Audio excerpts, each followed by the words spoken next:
अस्सलाम वालेकुम, नमस्कार, सत श्री अकाल एंड गुड इवनिंग। मैं हूं आरज़ू काज़मी और हमारे साथ हैं कर्नल शैलेंद्र सिंह साहब। बहुत शुक्रिया सर कि आज आप आए। Thank you so much. जय हिंद, नमस्कार आरजू साहिबा। भगवान से और अल्लाह से दुआ कीजिए कहीं कोई थोड़ी बहुत पीस हो जाए। ये लड़ाई झगड़ा आपने कल भी शुरू कर दिया कि आर्मी चीफ ने क्या कह दिया, ट्रंप ने अपना नया झगड़ा चला रखा है, ईरान मान नहीं रहा है। मैं तो चाहूंगा कम से कम आप ही कुछ मीडिएशन कर लें। नहीं सर, थोड़ा सा झगड़ा हल्का फुल्का चलते रहना चाहिए, हमें वीडियो भी बनानी होती है तो मेरा थोड़ा सा हमें चाहिए, ज्यादा नहीं। लेकिन सर आज दो चीजें मैं आपसे पूछना चाहूंगी। एक तो सर यूएई के न्यूक्लियर प्लांट के पास कहा जा रहा है कि ड्रोन अटैक किया गया है। तो ये जो न्यूज आ रही है सर, ये कितनी आपको लगता है कि एक बार फिर इससे टेंशन बढ़ जाएगी? वैसे तो ट्रम्प का भी ये कहना है कि वो ईरान के ऊपर दोबारा अटैक कर सकते हैं, तो वो भी 24 से 48 आवर्स में, ट्रम्प का ये कहना है। तो इस वक्त इन इन दोनों न्यूज को सर आप कैसे देख रहे हैं? नहीं देखिए, सीधी सीधी अगर बात करें, मुझे लगता है कि यूएस और ईरान दोनों के दोनों इस समय अ, बातचीत करने का मूड दिखा नहीं रहे हैं। एक एग्रेशन का मूड दिखा रहे हैं, एक अड़े हुए मूड दिखा रहे हैं, क्योंकि दोनों ही साइड की ये गलती होगी कि वो अड़े रहे किसी एक जगह। दोनों बात जरूर बोल रहे हैं कि बातचीत होनी चाहिए, बातचीत करने की चाहिए, उन्हें पॉजिटिव होना चाहिए, उन्हें ऐसा होना चाहिए, उन्हें वैसा होना चाहिए, लेकिन उस जैसे इंडिकेटर्स नहीं दिखाए जा रहे। क्योंकि अगर सीज फायर को भी देखें तो मुझे लगता है सीज फायर में होना चाहिए था सीजिंग ऑफ फायर, मतलब रुक जाए फायर करना एक दूसरे की तरफ। तो फायरिंग तो अभी भी हो रही है। वो पहले डायरेक्टली ड्रोन से हो रही थी, मिसाइल से हो रही थी, एयरक्राफ्ट से हो रही थी, अब जुबानी हो रही है। जिस तरह की explosive language, weaponise language point blank बोली जा रही है। एक होता है कि चलिए डायरेक्टली इंडायरेक्टली डिप्लोमेटिकली बोल दें, वो सब एक मानी जा सकती है। यहाँ तो डायरेक्ट थ्रेट हो रहे हैं, थ्रेट वर्सेस काउंटर थ्रेट। और इसमें जो सबसे बड़ी मुझे अब लग रहा है, देखिए, यूएस ने बहुत बड़ी गलती करी कि उसने ईरान को ग्रांटेड ले लिया कि कमजोर देश है, मैं इसे रगड़ दूंगा, 2 दिन में रगड़ दूंगा। दो का मतलब 2, 4, 6, 8, 10, 15 दिन की बात करें, दो को दो मत पकड़िएगा। सो उसे लगा कि मदरों की तरह अगर मैंने इनके खमेनी साहब को हटा दिया या उनको मार गिराया तो सब कुछ ठीक हो जाएगा। तीसरा, उन्हें यह भी लग रहा था कि पब्लिक जो है जनवरी में प्रोटेस्ट कर रही थी, और प्रोटेस्ट थोड़ा तगड़ा वाला प्रोटेस्ट हो रहा था। तो कैलकुलेशन इन लोगों ने ये करी कि ये तीनों चीजें मिलने की वजह से ईरान कमजोर है, इसमें कोई शक नहीं है। ईरान खमेनी में बहुत ज्यादा विश्वास रखता है, इसमें भी कोई कमजोरी नहीं है, मतलब डाउट नहीं कर सकता कोई। खमेनी अगर जाते हैं तो वहां पर एक बहुत बड़ा तकलीफ तो आएगी, ये भी एक्सपेक्टेड था। पब्लिक ऑलरेडी अगेंस्ट है, ये तीनों चीजें मिलेंगी और रिजाइन चेंज हो जाएगा। तो यूएस ने ईरान को ग्रांटेड ले लिया कि चल जी क्या कर लेगा, मेरे आगे कौन क्या कुछ। इसी तरह अब मुझे लग रहा है कि ईरान भी यूएस को ग्रांटेड ले रहा है कि ठीक है जी, वो बोल रहा है मैं मारूंगा मारूंगा मारूंगा, क्या मार लेगा और कितना मार लेगा, मेरी इकोनॉमी को कितना मार लेगा। मेरे ख्याल जब ये लड़ाई शुरू हुई थी तो 1,30,32,000 रियाल वॉज इक्वल टू $1। आज जो कल की रिपोर्ट आ रही है उसमें आ रहा है 1,83,000 riyal is equal to $1।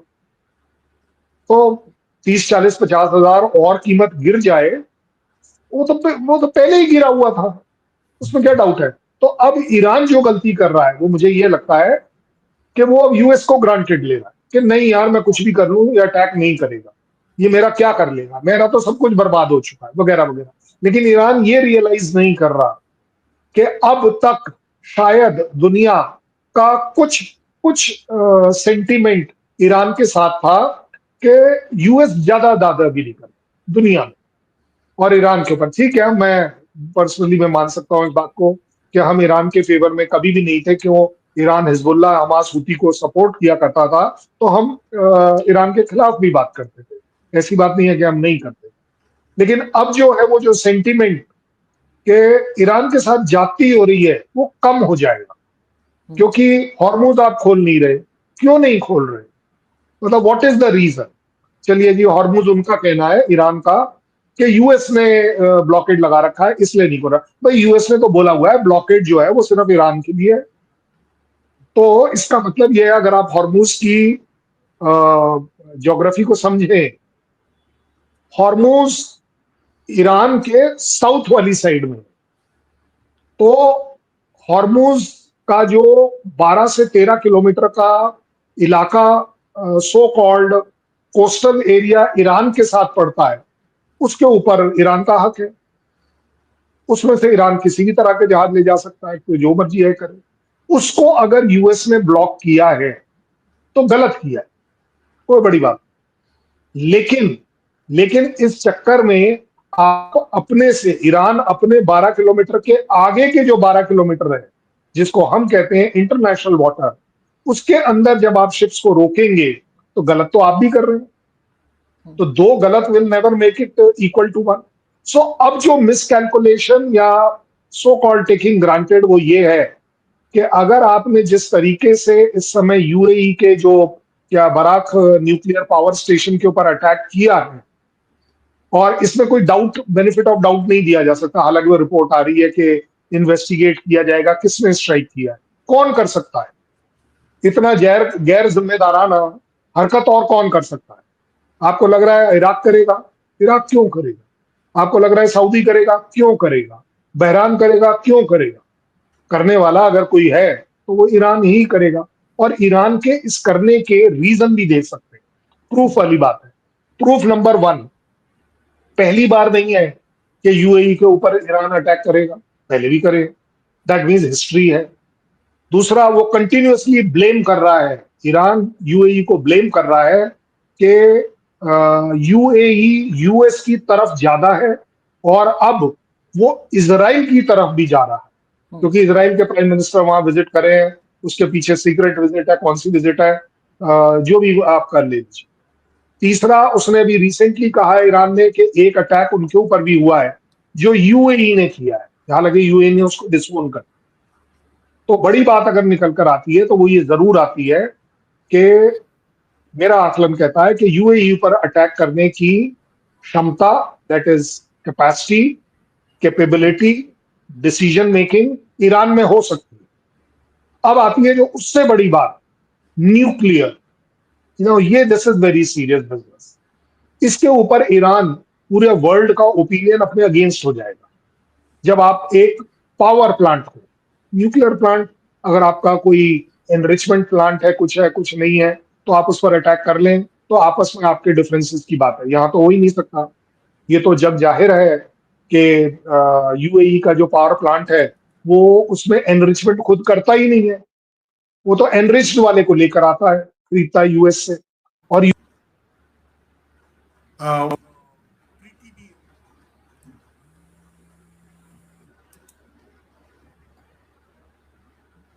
So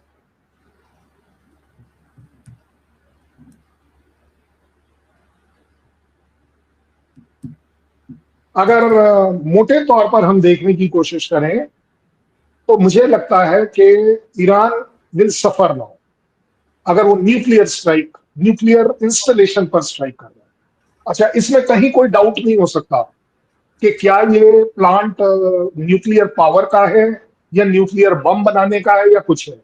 traditionally सबको पता है 5600 मेगावाट, जो कि तकरीबन 25 से 30% यूएई की बिजली की रिक्वायरमेंट वो ये पूरा करता है।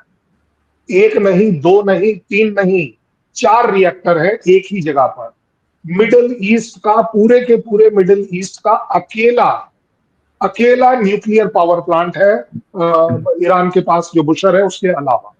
तो ये डिक्लेयर्ड वाले हैं, और यहां पर एनरिचमेंट नहीं होती है, ये भी डिक्लेयर्ड है अंडरटेकिंग, और यूएस उसको सुपरवाइज करता है। सबसे बड़ी बात, जैसे कि अगर ईरान वाले बुशर को लेंगे तो वो तो रशियंस सपोर्ट करते हैं, जबकि इधर वाला यूएस करते हैं, तो दोनों का एक अलग बात है। अब आती है बात कि कोई ये कह दे कि आबू धाबी पर अटैक हुआ था, लेकिन हो सकता है शायद गलती से यहां बम गिर गया। ये सारी पॉसिबिलिटीज डिस्कस हो रही हैं आजकल। मैं इस पॉसिबिलिटी को बिल्कुल ओवर रूल करता हूं। हो ही नहीं सकता कि आपने इस न्यूक्लियर पावर प्लांट को टारगेट नहीं किया, आप दुबई को टारगेट कर रहे थे और बम यहां आके लग गया। 230 किलोमीटर की आपस में दूरी है इस न्यूक्लियर प्लांट की, पावर प्लांट की, और आबू धाबी की। भाई 250 किलोमीटर दूर अगर आपकी मिसाइल या आपका ड्रोन इधर उधर जा रहा है तो लानत है तुम्हारे ड्रोन्स पर। ये तो फिर वो चाइनीज ड्रोन हो जाएंगे कि भेजे कहीं और थे, पहुंच गए कहीं और। तो इसलिए मेरे हिसाब से बिल्कुल नहीं हो सकता कि ये बाई चांस है। अब आती है बात कि क्या ये एक्चुअली न्यूक्लियर पावर प्लांट के ऊपर स्ट्राइक था? नहीं, नहीं था। ये अगेन मेरा असेसमेंट है और उसका मैंने प्रूफ इसलिए आपके सामने रखा है अब कि ऐसा क्यों।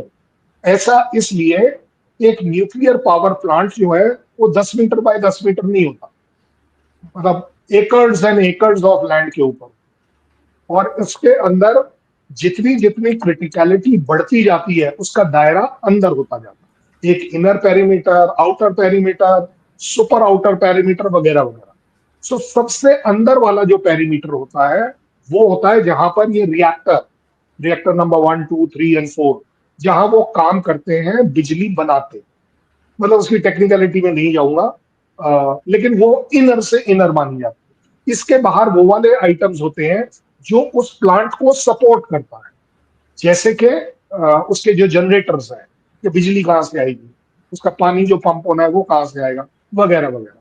सो ये वाला जो स्ट्राइक है ये स्पेसिफिकली उस जनरेटर वाला, दैट इज इनर पेरीमीटर के बिल्कुल बाहर, इमीडिएट बाहर, वहां पर स्ट्राइक हुई है। तो मेरा अपना आकलन है कि ये इनर पेरीमीटर तक पहुंच सकते हैं, ईरान ने क्लियर कर दिया। सो अब आती है लास्ट बात, क्यों? क्योंकि ईरान को दिख रहा है कि अगर इस बार यूएस अटैक करेगा तो वो उसके पावर प्लांट पे जरूर करेगा, वो उसके न्यूक्लियर प्लांट पे जरूर करेगा, वो उसके एनर्जी प्लांट पे जरूर करेगा, वो उसके खड़ग आइलैंड पर जरूर करेगा, वो उसकी रिफाइनरी के ऊपर जरूर करेगा। ये पक्की बात। सो इसलिए ईरान दिखा रहा है न केवल यूएस को बल्कि पूरी दुनिया को कि ये लड़ाई न्यूक्लियर में कन्वर्ट हो सकती है, ये निशाने पर है मेरे। मैं आपको ये बातें बड़ी जिम्मेदारी की इसलिए समझाने की कोशिश कर रहा हूं, बड़ी टेक्निकलिटी इन्वॉल्व है। तीन तीन ड्रोन या मिसाइल आई, भाई साहब कहां गया यूएस का थार्ड, कहां गया पैट्रियट, कहां गया ये वो। और यूएई को तो अभी रिसेंटली ये भी बोल दिया गया कि इजराइल ने अपना आयरन डोम भी दिया है। 3 मिसाइल नहीं रोक पाया या ड्रोन नहीं रोक पाया। This is amazing. So Iran सीधे सीधे एक लैंग्वेज में बात कर रहा है कि किसी भी तरह की प्रोटेक्शन मेरे ड्रोन या मिसाइल को नहीं रोक सकती एक न्यूक्लियर पावर प्लांट तक पहुंचने में। क्योंकि अगर मैं इनर पेरीमीटर के बाहर आ सकता हूं तो भाई साहब मुझे 100 मीटर अंदर ही तो जाना है, कल सुबह तोड़ दूंगा। कौन सी बड़ी, और उसका खामियाजा क्या होगा? न्यूक्लियर रेडिएशन होगी। न्यूक्लियर रेडिएशन का खामियाजा क्या होगा? पूरी मिडल ईस्ट उसके चपेट में आएगी। 18-20 कंट्री सारी की सारी फर्क में है, इंक्लूडिंग इसराइल। इंक्लूडिंग इसराइल भी मैं लेने को तैयार, और मैं तो ये भी कहूंगा इंक्लूडिंग ईरान। ऐसा नहीं है कि ईरान नहीं फर्क में आएगा। कितनी दूरी है? Hardly that's a distance. भाई आप हॉर्मुज का वो जो आपका पर्शियन गल्फ के नॉर्दर्न साइड में हो और यूएई जो है वो सदर्न साइड में, क्या है? अच्छा एक और चीज, जी बताइए। लेकिन सर अमेरिका भी तो दोबारा से, जैसे मैंने कहा 24 से 48 आवर्स के अंदर फिर से अटैक करने की बात कर रहा है, तो उससे एक बार फिर उसी किस्म के अटैक जो पहले चल रहे थे वो शुरू हो जाएंगे कि ईरान कर रहा है और कभी अमेरिका वहां पर अटैक कर रहा है। क्या वही दोबारा से उसी किस्म की एक्शन हम दोबारा देखने जा रहे हैं क्या? मेरा आकलन कहता है कि यूएस अटैक जरूर करेगा। उसकी अब मजबूरी बनती चली जा रही है क्योंकि दुनिया इस समय ट्रंप साहब की हंसी उड़ा रही है कि भाई तुमने लिया क्या और दिया क्या और कर क्या लिया। ये जो तुम्हारी दादागिरी है, यूनिपोलर वर्ल्ड के आप टॉप लीडर हैं, आप पता नहीं क्या है क्या नहीं। अभी आपने देख लिया चाइना में जाकर उन्होंने किया क्या। भाई या तो मैं मानता कि चलो ताइवान के ऊपर कुछ ले आते अपने लिए, हाँ जी हमने अड़का दिया, वो तो ऐसा कहीं कुछ नहीं आया। वो या ये कह देते कि चलिए जी ईरान के खिलाफ चाइना ने बोला है कि वो कुछ करेगा, ऐसा भी कुछ नहीं हुआ। न्यूक्लियर वाली बात जो है कि भाई वो अपना न्यूक्लियर गिव अप करेगा, ऐसा भी कुछ नहीं हुआ। जो बातें हुई, ट्रम्प साहब ने कह दी कि जी हॉर्मूज जो है चाइना बोल रहा है कि वो खुलेगा। ठीक है भाई, चाइना क्यों नहीं बोल रहा कि वो खुलेगा? चाइना ने तो नहीं बोला। मतलब आपकी अब औकात ये होगी कि आप एक स्पोक्समैन हो गए, अब आप प्रेसिडेंट नहीं रहे। उनका कहना है, ट्रम्प साहब का कहना है कि नहीं, वो चाहता है कि लड़ाई रुके। वो भाई साहब, लड़ाई तो मैं भी चाहता हूं रुके। आप क्या बड़ी चीज बात कर रहे हो? चाइना क्यों नहीं बोलता कि लड़ाई रुके? अच्छा, ट्रम्प साहब ने कह दिया कि उन्होंने कहा है कि वो हथियार नहीं देंगे ईरान को। वाह भाई वाह, जिसने देना है और जिसने लेना है वो तो बोल नहीं रहा। आप हनुमान बीच में बने हुए हो कि नहीं जी मेरे को उन्होंने बोला है हथियार नहीं लेंगे। ये सारी चीजें ट्रम्प अपने आप को, अपनी आवाम को और अपनी उस छवि को, अपनी उस दादागिरी की छवि को मेंटेन करने के लिए कर रहे हैं। अदरवाइज मेरा हमेशा से आकलन ये रहा है कि ये बड़ी कंट्रीज सेल्फिश कंट्रीज होती हैं। ये सिर्फ अपने इंटरेस्ट पूरे करे जाते हैं। इसलिए एक बातचीत चल रही है कि शायद चाइना जो है वो 200 बोइंग ले लेगा या नहीं ले लेगा, वगैरह वगैरह। रेयर अर्थ मटेरियल से भी कुछ कर पाएगा या नहीं कर पाएगा। चाइना मैं से अचीव तो जी, कुछ नहीं हुआ सर, चाइना से अचीव तो कुछ भी नहीं हुआ है ट्रम्प को, खाली आती गए। नहीं ऐसा नहीं होगा। कहीं ना कुछ बिजनेस डील में दोनों ने जरूर किया होगा कि टैरिफ रिलेटेड कुछ बढ़ेगा नहीं, जो कि बढ़ने की धमकी दी जा रही है। कम हो या ना हो, कम से कम बढ़ेगा नहीं। दूसरा, मुझे लगता है अगर एक ये छोटा सा बिजनेस हो जाता है बोइंग का, तो यूएस के लिए बहुत फर्क है, इसमें कोई डाउट नहीं होना चाहिए।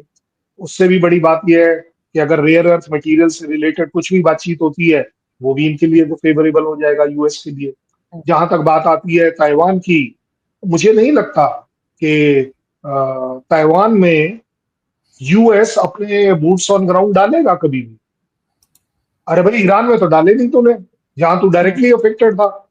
वहां तो वो कंट्री वर्सेस। अच्छा एक बात बताइए, अगर आप एक थ्योरेटिकल एक क्वेश्चन के तौर पर सिर्फ पूछ लें कि यूएसए क्या करेगा, भाई कहां तो चाइना की दूरी ताइवान से वॉकिंग डिस्टेंस है, और कहां आपकी दूरी 12,000 किलोमीटर से ज्यादा है। क्या क्या भेजोगे? वो ठीक है, आप बोल दोगे कि मैं वो पता नहीं कौन कौन से आइलैंड पे अपने 4 जहाज लगा दूंगा, मैं अपना वो एयरक्राफ्ट कैरियर भी लगा दूंगा। आप लगाइए, आपने 3 तो अभी भी लगाए थे। अचीव क्या हुआ? देखिए, दुनिया में ये बात जरूर प्रूव हो गई आज के बाद, कंट्री छोटा जरूर हो सकता है, लेकिन अगर कंट्री अपने टांगों पर खड़ा हो जाए, तो ना केवल ईरान, मैं कह रहा हूं इकोनॉमिकली, अगर कल पाकिस्तान भी इकोनॉमिकली अपने टांग पर खड़ा होना शुरू हो जाए, तो ताकत आ जाएगी उन टांगों में कि वो अपने आप को सरवाइव कर ले। ये दूसरों के भरोसे रहने वाला आपने देख लिया। ये 12-13 कंट्री है मिडिल ईस्ट की, सबको लगा था, सबने अपने अपने सर के ऊपर वो अम्ब्रेला लगा रखा था यूएस का कि जी हमारे ऊपर कोई नहीं मार सकता, और अपना सिर नीचे कर रखा था। ये भी एक बड़ी बात है, सिर आपने नीचे कर रखा था, क्योंकि अब आपके ऊपर है यूएस। और हुआ क्या कि आपके यहाँ तो बम आ गए, आपके यहाँ ड्रोन आ गए, आपके यहाँ मिसाइल। बट फिर भी मैं बड़ी कॉशन करूंगा, मैं तो कह रहा हूँ यूनाइटेड नेशन शुड कम इन, कि भाई साहब आप इस तरह की स्ट्राइक न्यूक्लियर इंस्टॉलेशन पर नहीं करें। हाँ, मैं तो कह रहा हूँ आईएईए जो है दे शुड कम आउट कि जनाब ये बिल्कुल नहीं होना चाहिए। मैं कह रहा हूँ नेटो को बोलना चाहिए, यूरोपियन यूनियन को बोलना चाहिए, और इस्लामिक ब्लॉक को पूरे बोलना चाहिए। जो सो कॉल्ड सबसे बड़ा दुनिया का इस समय मेडिएटर है, वो भी चुप नहीं रहना चाहिए, उसे भी बोलना चाहिए कि नहीं, किसी भी सिविल पावर प्लांट के ऊपर अटैक करना गलत हो। बिल्कुल। मतलब इसमें कहीं किसी की साइड लेने वाली बात नहीं। लेकिन सर ये जाहिर है कि ये इसके लिए ईरान को, ये तो आप जरूर कहेंगे कि भाई ईरान ने बहुत हिम्मत दिखाई है, जो आप पाकिस्तान को भी कह रहे हैं कि थोड़ी हिम्मत करनी चाहिए, लेकिन खैर ईरान जितनी हिम्मत मुझे नहीं लगता कि हमारे अंदर है। जो जो ईरान ने अमेरिका को और इसराइल के सामने खड़े होकर दिखाई, उस पर उनकी दाद तो बनती है।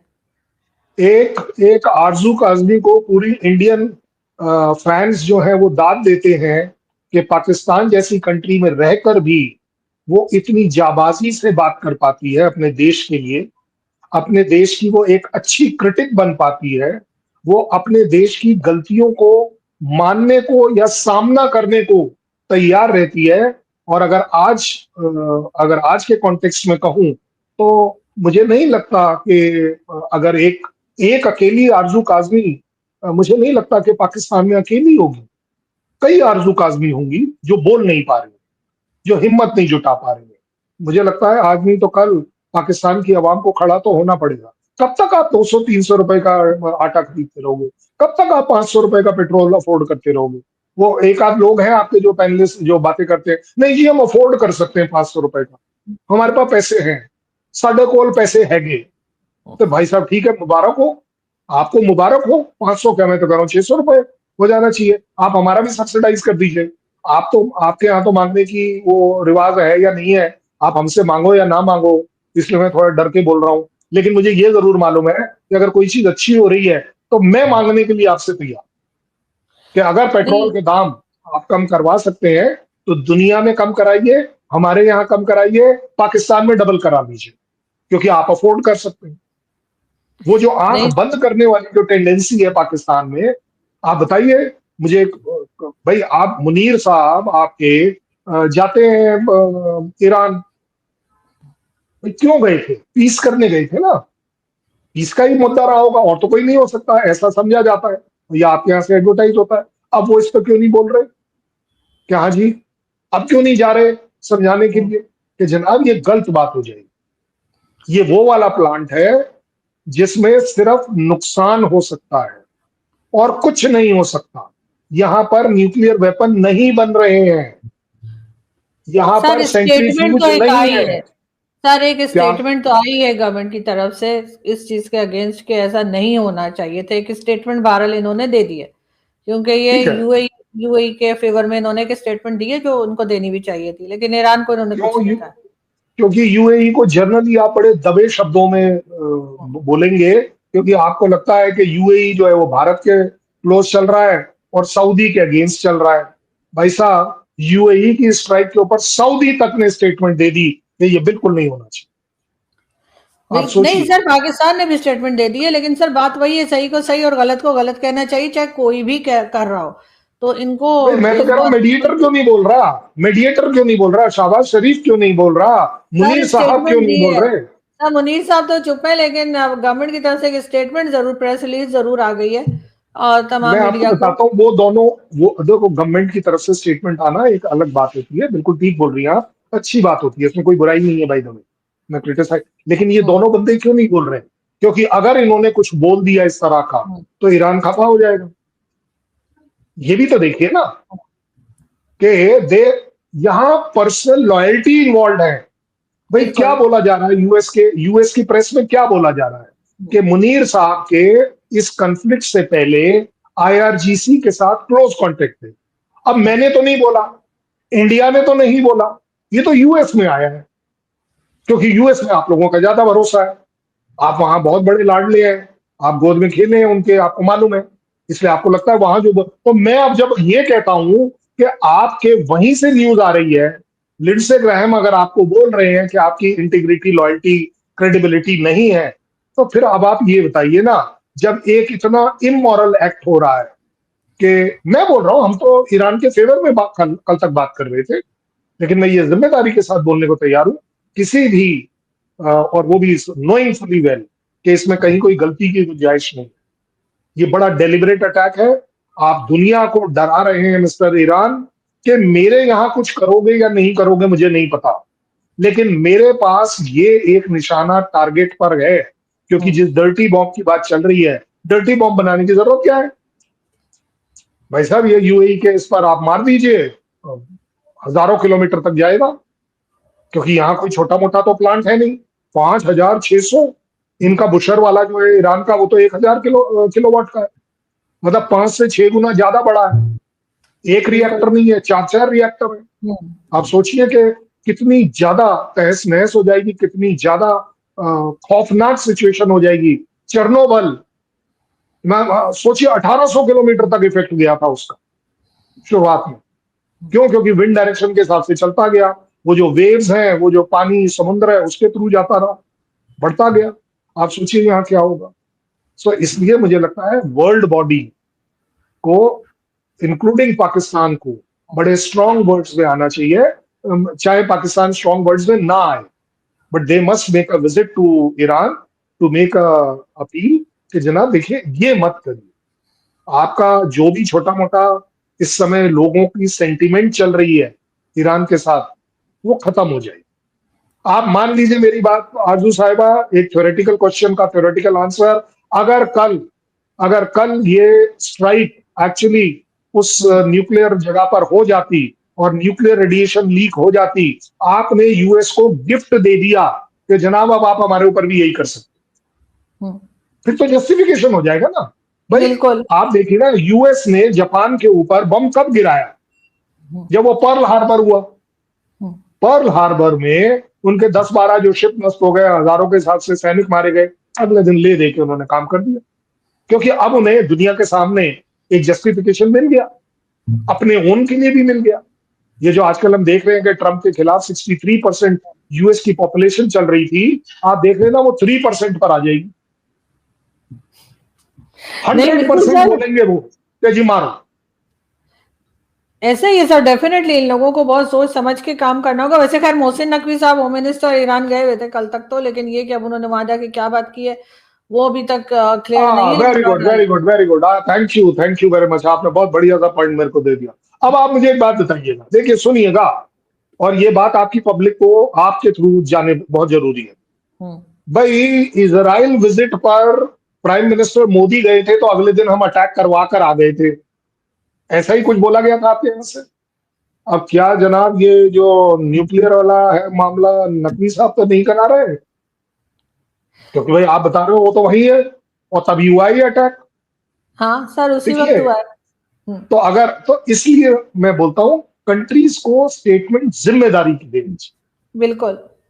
मेरे कहने से आपको लग रहा है, और अगर सच बताइएगा, मैं तो दिल की बात बोल देता हूं, चलिए चाहे एक बुरा लगे अच्छा लगे, अगर मुझे इजराइल से अटैक कराना ही है तो जनाब पाकिस्तान पे क्यों ना कराया जाए?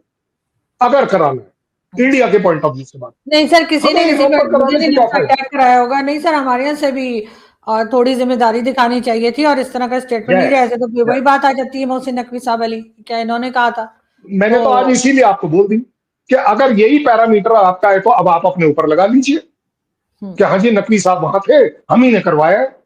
हम तो गए थे वहां पर सो कॉल्ड मेडिएशन कराने, लेकिन बीच में उन्होंने कुछ दाएं बाएं बात करी, हमने कहा ठीक है जी ठोक दो, बड़ा अच्छी बात है। यूएई के हमारे से भी अच्छे खासे रिलेशन नहीं है, सऊदी भी हमारे को बोल रहा है कि जी वो यूएई का मामला ठीक ठाक नहीं।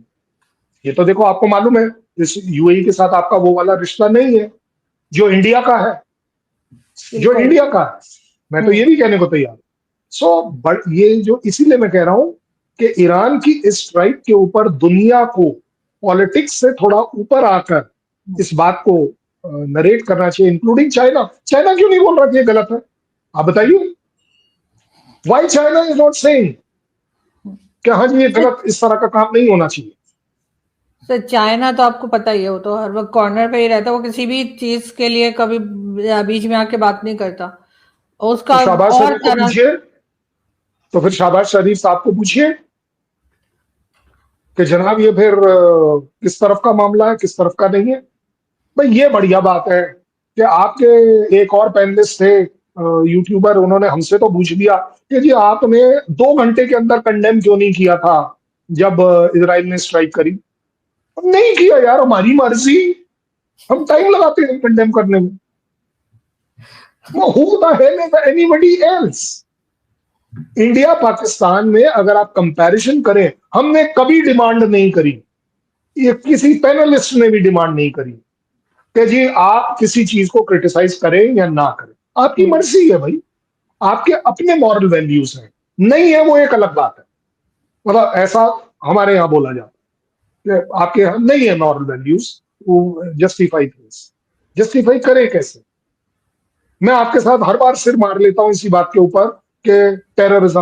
अब भाई आपकी कैरेक्टर में टेररिज्म है तो है, कोई बड़ी बात नहीं, क्या करें, हम आपको बदल तो नहीं सकते। Same goes for Iran. Iran के साथ आप क्या बदल रहे हो? मैं बता रहा हूं आपको, जिस दिन सवेरे एग्रीमेंट हो गया ना, सबसे पहले आपके ये दोनों बंदे खड़े होकर भोंपू बजाएंगे, हमने करा दिया, बल्ले बल्ले हमने करा दिया। आप देख लेना, आज आजकल कुछ नहीं बोल रहे कि हाँ जी हमारी कोशिश जारी है, हम ईरान को बोल रहे हैं इट मस्ट ऑब्जर्व रेस्ट्रेन, इस तरह की इररिस्पॉन्सिबल। देखो डिप्लोमेटिक लैंग्वेज में चीजें बोली जा सकती है, ऐसा नहीं लेकिन है कि सर नहीं बोली जा वो तो हम ये भी कहते हैं ना सर कि काम होने से पहले ढोल नहीं बजाना चाहिए, और हर बार उल्टा पड़ जाता है इनको अगर ये पहले से शोर मचा देते हैं तो वो चीज तो फिर ये लेने के बढ़िया देने बात पड़ है। जाते हैं आज ना सर। आज आरजू काजमी साहिबा ने कह दिया ढोल नहीं बजाना चाहिए, तो बल्ले बल्ले हो गई। शैलेंद्र सिंह सर ने आज से काम 25 दिन होने पहले के कहा था। बाद, सर काम होने के बाद बोले ना ये लोग, ये पहले से ढोल तो बजाते मैंने हैं उसके बाद वो ईरान भी कह रहे ट्रस्ट नहीं है, अमेरिका से सेनेटर उठ के कह रहे ट्रस्ट नहीं है, तो वो कोई अच्छा तो नहीं लगता। सो अच्छा नहीं लगता, उसके लिए क्या कर रहे हैं, ये ज्यादा बड़ी बात। मैंने आपको एक बड़ा अच्छा सा जेस्चर दिया है कि देखिए जी ईरान ने कुछ किया है, इमीडिएटली मुनीर साहब should go and fly across and जाकर बातचीत करके चीजों को दिखना चाहिए ना कि कोई कोशिश कर रहा है। तो मैं तो नहीं कह रहा कि वहां जाकर बातचीत करें, आपकी कोई सुनेगा या नहीं सुनेगा, बट जाकर कोशिश तो करें। अगर आप बिल्कुल। मेडिएशन कर रहे हैं तो। अब तो आप लोगों ने अपने आप ही मेडिएशन छोड़ दिया है कि भैया वो भी मना कर रहा है, वो भी मना कर रहा है, हम तो वैसे भी कभी कर ही नहीं रहे थे, हम अब तो सर सिर्फ इधर से उधर मैसेज दे रहे थे। वो तो सर हमें इतना मुश्किल टाइम पड़ गया कि इनको ये कहना पड़ा, वरना तो यहाँ पर तो क्रेडिट लिया जा रहा था। बहरहाल सर देखते हैं ये चीजें आगे किस तरह से बढ़ती है। मैं आपको फिर दोबारा रिक्वेस्ट करूंगी ज्वाइन करने बहुत के लिए। बढ़िया। Thank you so much sir कि आपने आज ज्वाइन किया। Thank you. जय हिंद, नमस्कार, बहुत बहुत धन्यवाद। Thank you.